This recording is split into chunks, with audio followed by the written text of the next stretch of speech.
Isang babae ang pumasok sa pinakamulto na lugar sa Japan upang hanapin ang kanyang nawawalang kakambal nang hindi namamalayan na siya ay tinutugis ng mga hindi mapakilang espiritu.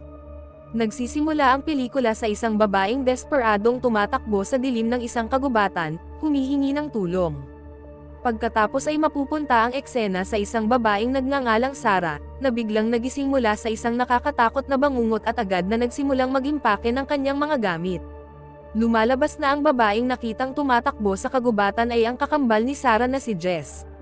Noong gabi bago iyon, nakatanggap si Sarah ng tawag mula sa pulisya ng Hapon na nagpapalam sa kanya na ilang araw nang nawawala si Jess.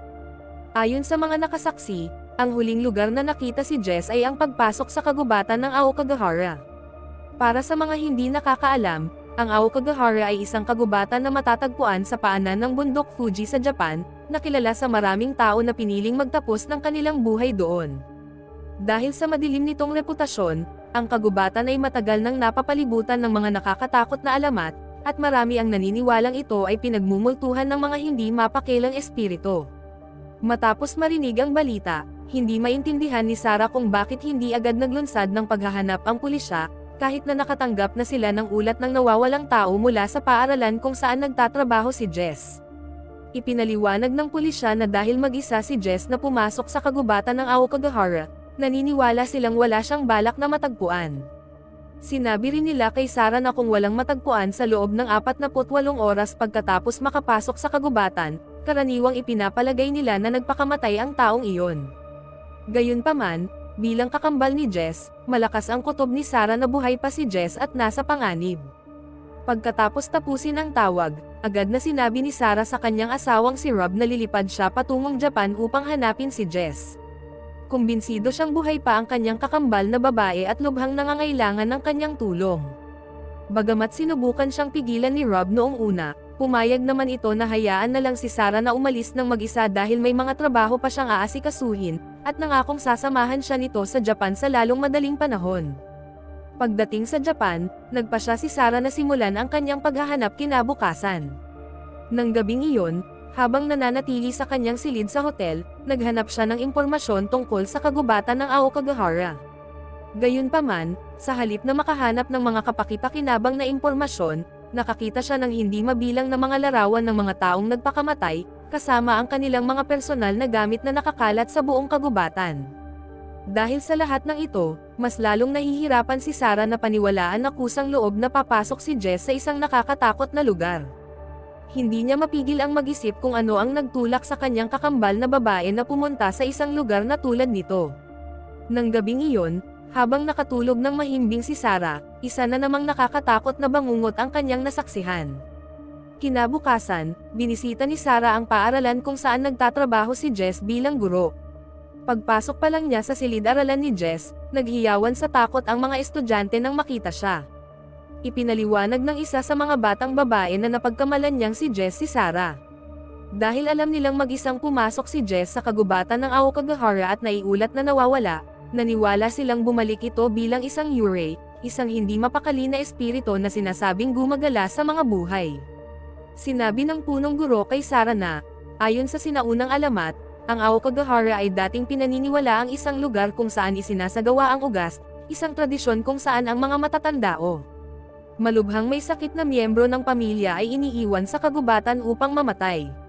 Sa paglipas ng panahon, naging kilala ang Aokigahara dahil sa maraming tao na piniling tapusin ang kanilang sariling buhay doon, na nagbigay daan sa paniniwala na ang mga espiritu ng mga patay ay gumagala pa rin sa kagubatan, hindi nakakahanap ng kapayapaan. Bago umalis ng paaralan, humingi ng pahintulot si Sarah na pumasok sa silid kung saan tumutuloy si Jess sa pag-asang makahanap ng mga palatandaan tungkol sa kanyang kinaroroonan. Habang tumitingin sa silid, nakakita siya ng mga larawan niya at ni Jess noong bata pa siya, na nagpaalala sa kanya ng mga alaala bago lumipat ang kanyang kakambal sa Japan. Natuklasan din ni Sarah ang gamot para sa pagkabalisa kasama ang ilang brochure at mapa ng Aokigahara Forest. Mula sa kanyang natuklasan, napagtanto niya na si Jess ay nahihirapan sa pagkabalisa at pinaghihinalaan na ito ang nagtulak sa kanya na pumasok sa kagubatan. Walang inaksayang sandali, sumakay si Sarah ng tren at dumiretso sa Aokigahara Forest. Pagdating sa istasyon, dumiretso si Sarah sa visitor center upang magtanong kung may nakakita kay Jess. Isang staff member na nagngangalang Mari ang nagsabi sa kanya na natagpuan nila si Jess, kaya sinundan siya ni Sarah pababa sa isang silid sa basement. Noong una, inakala ni Sarah na natagpo ang buhay si Jess. Gayunpaman, sa halip ay dinala siya ni Mari sa morgue. Ipinaliwanag niya na ang bawat bangkay na narecover mula sa Aokigahara Forest ay nakalagak doon upang ang mga kapamilya na naghahanap sa mga nawawalang mahal sa buhay ay makarating at makilala sila. Mabuti na lang at wala si Jess sa mga bangkay. Gayunpaman, determinado pa rin si Sarah na pumasok sa Aokigahara Forest at humingi ng tulong kay Mari na makahanap ng gabay na kumbinsido na buhay pa si Jess. Tumanggi si Mari, at ipinaliwanag na wala nang handang gamabay sa mga tao papasok sa kagubatan. Ayon sa kanya, kahit ang mga nag-iiwan ng mga palatandaan sa kanilang dinaraanan ay madalas na naliligaw at marami ang natatagpuang patay. Dahil hindi makakuha ng tulong, sinubukan ni Sarah na maghanap ng mapa ng Aokigahara sa kanyang telepono, ngunit walang signal sa lugar. Maya-maya pa, nakilala niya ang isang babaeng nagngangalang Sakura at muling humingi ng tulong sa isang taong maghahatid sa kanya sa kagubatan. Agad na tumanggi si Sakura, sinabing natatakot siyang makasalubong ang Yurei. Ipinaliwanag niya na ang mga Yurei ay pinaniniwala ang mga hindi mapakali na espiritu na nananakit sa kalungkutan ng isang tao. Ayon sa alamat, kung may maliga sa kagubatan habang dala ang sakit ng damdamin, lilanlangan sila ng Yurei, ililigaw sila, at sa huli ay itutulak sila upang wakasan ang kanilang sariling buhay. Sa kabila ng paulit-ulit na babala, tumatangging maniwala si Sarah sa mga kwento at nananatiling determinado na pumasok sa kagubatan ng Aokigahara. Nang gamabi na, nagpa siya si Sarah na magpalipos ng gabi sa isang kalapit na bahay tuluyan. Hindi nagtagal, nilapitan siya ng isang lalaking nagngangalang Aiden, na nagpakilala bilang isang mamamahayag. Sa kanilang pag-uusap, ipinaliwanag ni Sarah na pumunta siya sa Japan upang hanapin ang kanyang kakambal na babae, na nawala sa kagubatan ng Aokigahara. Inamin pa niya na handa siyang pumasok sa kagubatan ng mag-isa kung iyon ang kailangan upang mahanap si Jess. Gayunpaman, agad siyang binalaan ni Aiden na napakadaling maliga sa kagubatan. Nagkataon na plano niyang bisitahin ang Aokigahara kinabukasan upang mangalap ng material para sa isang artikulo. Ipinaliwanag niya na, sasamahan siya ng isang kaibigang Hapones na lubos na nakakaalam ng mga landas sa kagubatan, pagkatapos ay inalok na sumama si Sarah sa kanila. Gayunpaman, may isang kondisyon si Aiden. Bilang kapalit, gusto niyang gamitin ang paghahanap ni Sarah kay Jess bilang paksa ng artikulong kanyang ginagawa. Pumayag si Sarah sa kasunduan, at napagpasyahan nilang magkasamang pumunta sa kagubatan ng Aokigahara kinabukasan. Nang gabing iyon, nagpatuloy sila sa pag-uusap, at ibinahagi ni Sarah ang tungkol sa kanyang pagkabata kasama si Jess. Isiniwalat niya na pagkatapos pumanaw ang kanilang mga magulang, siya at si Jess ay pinalaki ng kanilang lola. Kinabukasan, ipinakilala ni Aiden si Sarah sa kanyang kaibigang si Michi, isang lokal na gabay na sasama sa kanila sa kagubatan ng Aokigahara. Bago sila umalis, binalaan ni Michi si Sarah na may malaking posibilidad na patay na si Jess. Gayunpaman, kumbinsido pa rin si Sarah na buhay pa siya. Nag-aalangan si Michi na dalhin si Sarah sa kagubatan dahil nararamdaman niya ang matinding kalungkutan na dala nito. Ipinaliwanag niya na kung papasok siya sa Aokigahara ng ganoong emosyonal na estado, sasamantalahin ng Yurei ang kanyang kalungkutan at gagamitin ito upang linlangan siya. Ngunit hindi pinansin ni Sarah ang babala niya at nagpumilit na pumasok sa kagubatan, anuman ang panganib. Pagdating sa kagubatan ng Aokigahara, sinimulan nilang tatlo ang pagsunod sa landas papasok sa pinagbabawal na lugar. Habang nasa daan, itinuro ni Aiden na hindi gagana ng maayos ang isang campus doon dahil ang kagubatan ay nakapatong sa malalaking deposito ng bakal, na nakakasagabal sa magnetic needle nito. Pagkatapos ay binalaan ni Michi sina Sarah at Aiden na kung makakita sila ng kakaiba o nakakatakot na bagay sa kagubatan, huwag agad silang maniwala na totoo ito, dahil malamang na ito ay isang ilusyon na nilayon upang linlangan ang kanilang mga isipan. Di nagtagal, may nakasalubong silang isang lalaking nakaupong mag-isa sa labas ng kanyang tolda. Ipinaliwanag ni Michi na malamang ay nahihirapan pa rin ang lalaki sa desisyong wakasan ang sarili niyang buhay, kaya lumapit siya para tingnan ito. Habang kinakausap ni Michi ang lalaki, tinanong ni Aiden si Sarah kung ano ang gagawin nito kung hindi pa rin nila mahanap si Jess sa pagtatapos ng araw. Walang pag-aalinlangan, sumagot si Sarah na babalik siya sa kagubatan hanggang sa matagpuan niya ang kanyang kakambal. Isiniwalat din niya na 2 beses nang tinangka ni Jess na wakasan ang sarili niyang buhay, ngunit sa bawat pagkakataon ay napigilan siya ni Sarah. Kaya naman naniniwala siyang mailigtas niya muli si Jess. Matapos makumpirma na ligtas ang lalaki, nagpatuloy sila sa kanilang paglalakbay. Habang tinatahak nila ang kagubatan, napansin ni Sarah ang maraming lubid at laso na nakatali sa mga puno. Ipinaliwanag ni Michi na ginagamit ang mga ito bilang mga palatandaan ng daanan, na nagbibigay daan sa mga tao na mahanap ang kanilang daan pabalik sa kagubatan. Gayunpaman, iniiwan ng ilan ang mga ito sa pag-asang balang araw ay may susunod sa daanan at makakabawi ng kanilang mga bangkay. Maya-maya, nagpasya silang sundan ang isa sa mga lubid na tila inilagay doon kamakailan lamang. Laking gulat ni Sarah nang biglang matuklasan niya ang isang bangkay na nakasabit sa isang puno. Agad na ibinaba ni Michi at Aiden ang bangkay upang makuha ito ng mga awtoridad sa kagubatan. Matapos ang ilang oras, na paghahanap sa kagubatan ng Aokigahara, sa wakas ay nakakita sila ng isang dilaw na tolda na kay Jess pala. Ang makita ang tolda ay nagbigay kay Sarah ng panibagong pag-asa na buhay pa ang kanyang kakambal at nasa malapit lang. Gayunpaman, kahit na matapos nilang maghanap sa mga nakapalibot na lugar, wala pa rin silang makitang anumang senyales ni Jess. Nang magsimulang gamabi, iminungkahi ni Michi na itigil na ang paghahanap at ipagpatuloy ito kinabukasan. Gayunpaman, tumanggi si Sarah na umalis at iginiit na maghintay sa tolda, sa paniniwalang babalik din si Jess. Muling binalaan siya ni Michi na ang Aokigahara ay magiging mas mapanganib pagkagabi. Ipinaalala rin niya sa kanya na ang mga taong nabibigatan ng matinding kalungkutan, tulad ni Sarah, ay mas madaling malinlang ng mga yurei. Sa kabila ng lahat ng babala, tumanggi si Sarah na baguhin ang kanyang isip at iginiit na manatili hanggang sa matagpuan niya si Jess. Dahil ayaw siyang iwanang mag-isa, nagpasya si Aiden na manatili sa kanyang tabi habang si Michi ay babalik sa kagubatan bago gamabi. Bago umalis, sinabihan ni Michi sina Sarah at Aiden na manatili sa tolda, na nangangakong babalik siya sa Aokigahara kinabukasan upang maipagpatuloy nila ang paghahanap ng magkasama. Nang gabing iyon, umupo sina Sarah at Aiden sa paligid ng apoy sa kampo, nag-uusap tungkol sa kanilang mga nakaraan. Nang magsimula siyang makaramdam ng antok, tumungo si Sarah sa tolda upang magpahinga habang si Aiden ay nanatili sa labas upang magbantay. Ngunit sa kalagitnaan ng gabi, muling ginugulo si Sarah ng isang nakakatakot na bangungot. Hindi nagtagal, bigla siyang nagising at lumabas ng tolda, para lamang makita si Aiden na natutulog pa rin sa tabi ng apoy sa kampo. Ilang sandali pa, nakarinig siya ng boses mula sa kailaliman ng kagubatan at napansin ang isang misteryosong figure na nakatayo sa gitna ng madilim na mga puno. Walang pag-aalinlangan, agad na hinabol ni Sarah ang figure. Ito pala ay isang dalagang nagngangalang Hoshiko. Sinabi ni Hoshiko kay Sarah na kailangan ni Jess ang tulong niya at binalaan itong huwag magtiwala kay Aiden. Nang tanungin ni Sarah kung bakit, sumagot lang si Hoshiko na nagkita na sila ni Jess noon.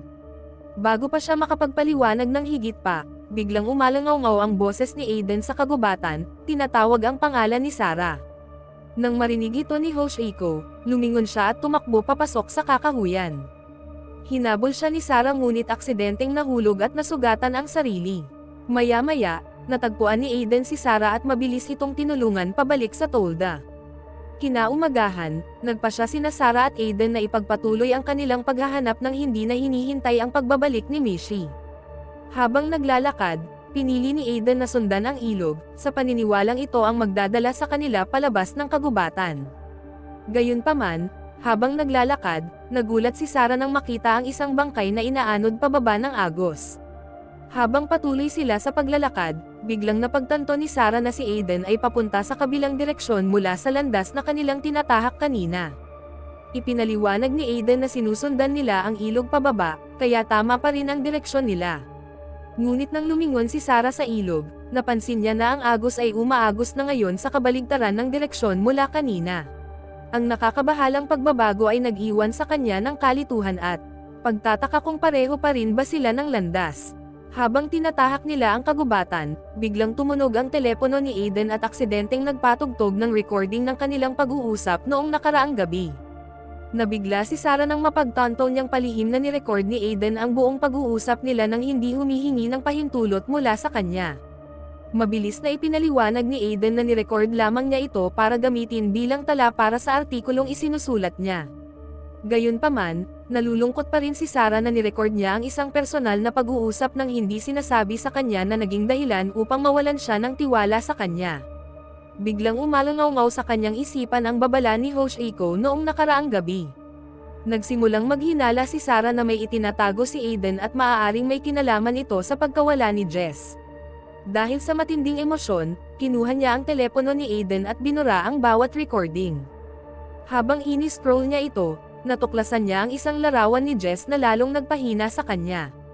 Kumbinsido si Sarah na sinadya siyang lapitan ni Aiden at nakilala na niya si Jess noon, kaya inakusahan niya ito ng pagsisinungaling.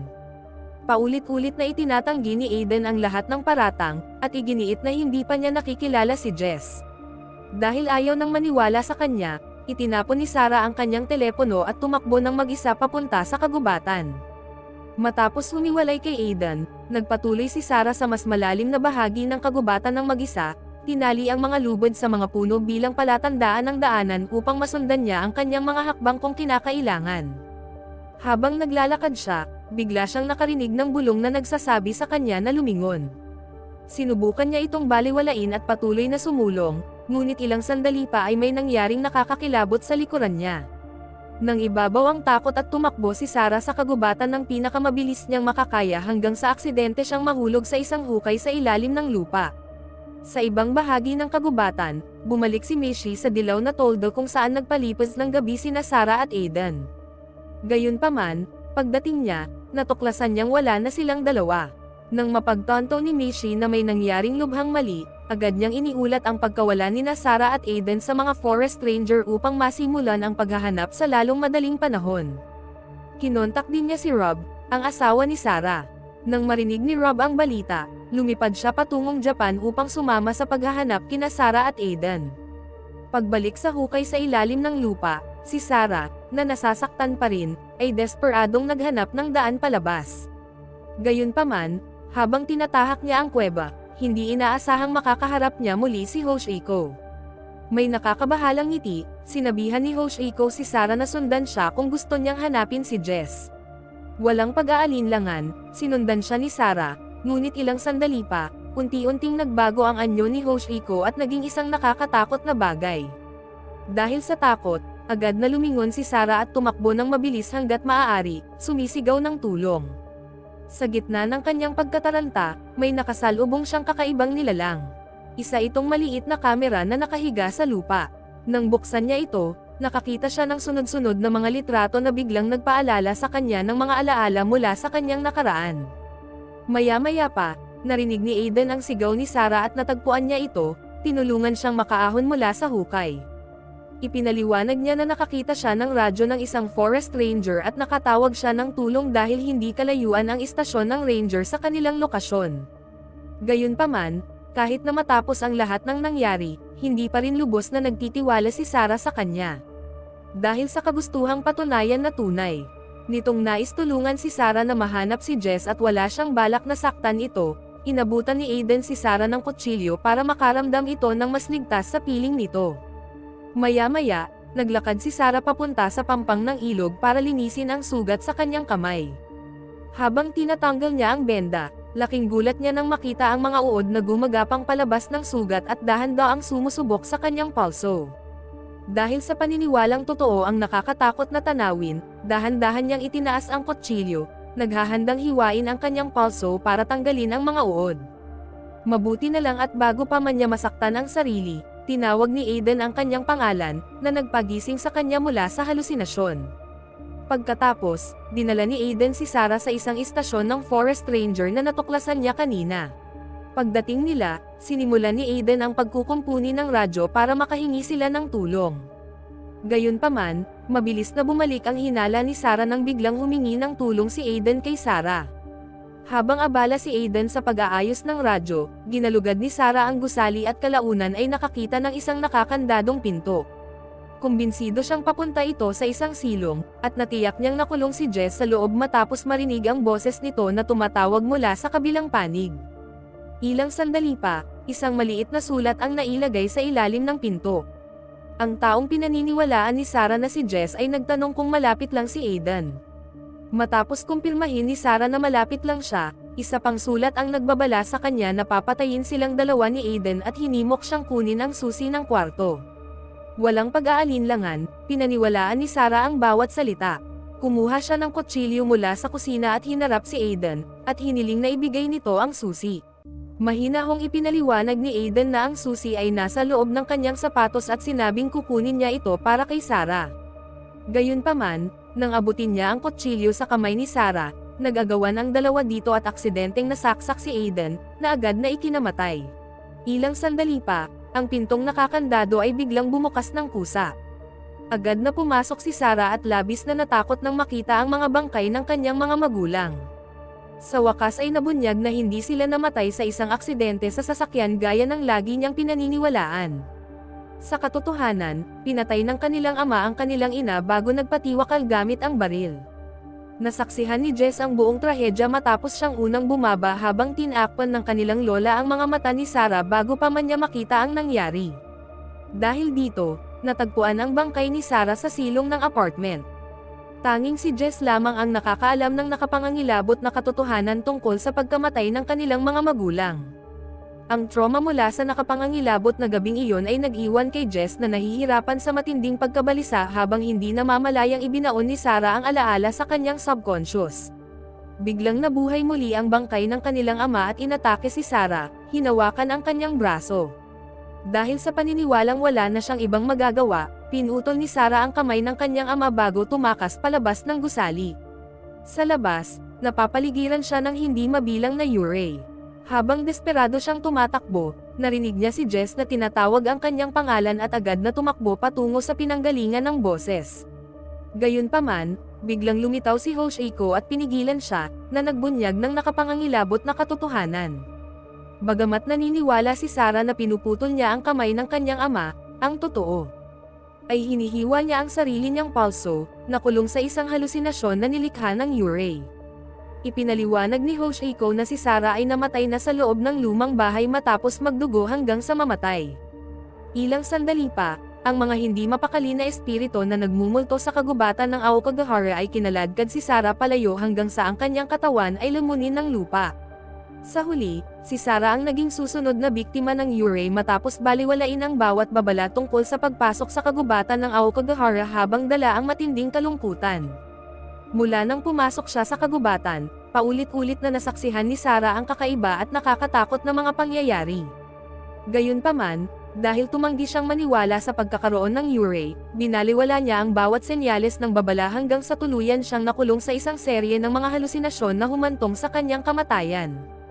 Samantala, si Aidan, na tunay na nagnanais na tulungan si Sarah mula pa sa simula, ay naging isa na namang biktima ng mga halusinasyon na tuluyang sumakop sa kanyang isipan. Mahigpit ding ipinahihiwatig na si Hoshiko ay isa sa mga Yurei noon pa man, sadyang minamanipula si Sarah, sinasamantala ang kanyang kalungkutan, at nagdulot ng alitan sa pagitan niya at ni Aidan, na sa huli ay humantong sa kanilang dalawa sa kanilang kamatayan. Samantala, patuloy na hinahanap ni Rob, Michi, at ng mga forest ranger sina Sarah at Aidan nang bigla silang magulat sa isang babaeng tumatakbo palabas ng Aokigahara Forest na nataranta. Laking gulat ng lahat nang makita nilang si Jess pala ang babae. Agad na lumapit si Rob at nagtanong kung nakita ba niya si Sarah sa loob ng kagubatan.